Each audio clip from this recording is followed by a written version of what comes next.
Welcome back to Squawk Box. As employees head back to the office, some may choose to continue to work remotely. But our next guest's latest article in Time magazine gets the cover treatment, and she says not all hybrid employees will be treated equally. Joining us now with more is Joanne Littman, Yale University lecturer and a CNBC contributor. Joanne, it's great to see you, and I agree with you.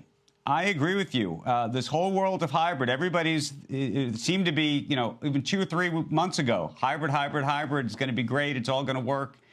It seems that hybrid is going to be actually maybe a lot harder than either work from the office or work from home.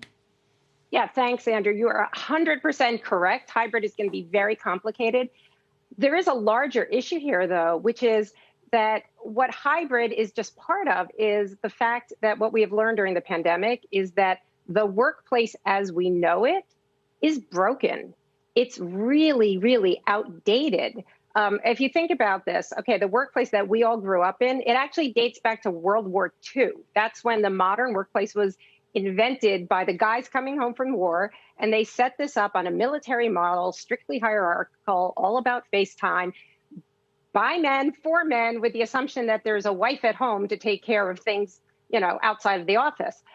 We're still using that model, even though the rest of the world and all of the work that we do has completely been upended and changed.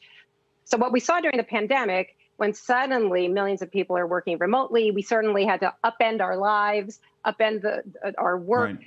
People really started reprioritizing and rethinking work. And one of the really interesting factors I came across in my reporting was this really, really deep unhappiness with how work is structured. There was a Pew survey of unemployed people a few months ago that found not only are people quitting their jobs or expected to quit their jobs after the pandemic, but people are looking to change occupations because they're looking for a workplace that's more flexible and more meaningful.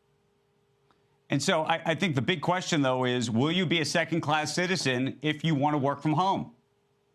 Which is a great question. And CEOs are really grappling with that. There's 2 ways to think about that, Andrew. So one way is there's the thought of, Jamie Dimon, who's out there saying, hey, if you want to hustle, you better be on site. Those are the people who count. With the CEO of WeWork, who said only the least engaged employees are the ones who would work at home, which basically dismisses an entire class of working mothers, of people who are caretakers, maybe people who live far away from the office or have health reasons, right? It makes them second-class citizens. But there's another way to look at this, Andrew, which is I was very interested in Robert Frank's segment earlier about all the bigwigs who are going to jet off to the Hamptons and work from there. There's the thought that you could have your senior managers who maybe have more money, live in the suburbs, don't want to commute, have families. They're the ones who stay home. The younger people who are crammed in with their roommates are the ones who want to show up in the office. And then they are the ones who don't get mentoring. They don't get the culture. They don't get the serendipitous kind of meetings you need. Shepard Smith here. Thanks for watching CNBC on YouTube.